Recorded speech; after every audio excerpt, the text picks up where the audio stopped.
আল্লাহ আমার রব, এই রবি আমার সব। আসসালামু আলাইকুম রহমতুল্লাহি ওবরাকাতুহু। আজকে আপনাদের সাথে যে বিষয়টি নিয়ে আলোচনা করব, শবে কদরের আমল।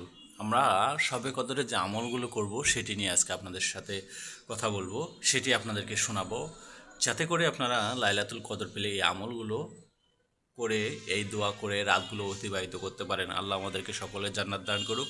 সেই সাথে আমাদের চ্যানেলে নতুন হয়ে থাকে চ্যানেলটি সাবস্ক্রাইব করুন, সেই সাথে শেয়ার করুন। চলুন জেনে আসা যাক শবে কদরের আমল। শবে কদর আপনি যদি আপনার জীবনে পান তাহলে আপনি কি করবেন? নফল নামাজ পড়া, মসজিদে ঢুকেই 2 রাকাত দুখুলিল মসজিদ নামাজ পড়া, দুই রাকাত করে মাগরিবের পর 6 রাকাত আওয়াবিনের নামাজ পড়া, রাতে তারাবির নামাজ পড়া, শেষ রাতে সেহরির আগে তাহাজ্জুদ পড়া, সম্ভব হলে সালাতুত তাসবিহ পড়া, সম্ভব হলে তাওবার নামাজ পড়া, সম্ভব হলে সালাতুল হাজত পড়া, সম্ভব হলে সালাতুল শকর ও অন্যান্য নফল নামাজগুলো বেশি বেশি করে পড়া।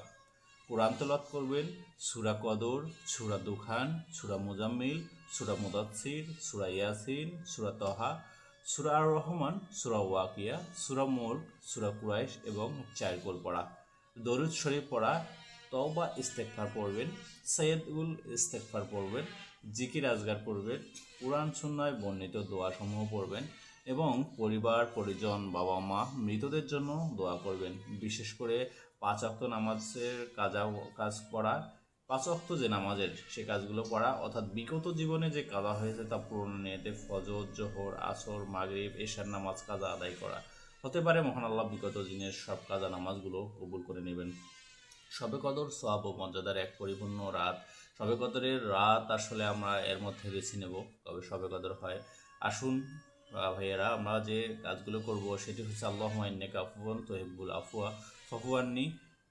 হে আল্লাহ, আপনি ক্ষমাশীল, আপনি ক্ষমা করতে ভালোবাসেন, অথবা আমাকে ক্ষমা করে দিন। এই মুসনাদে আহমদে এটি দোয়াটি রয়েছে।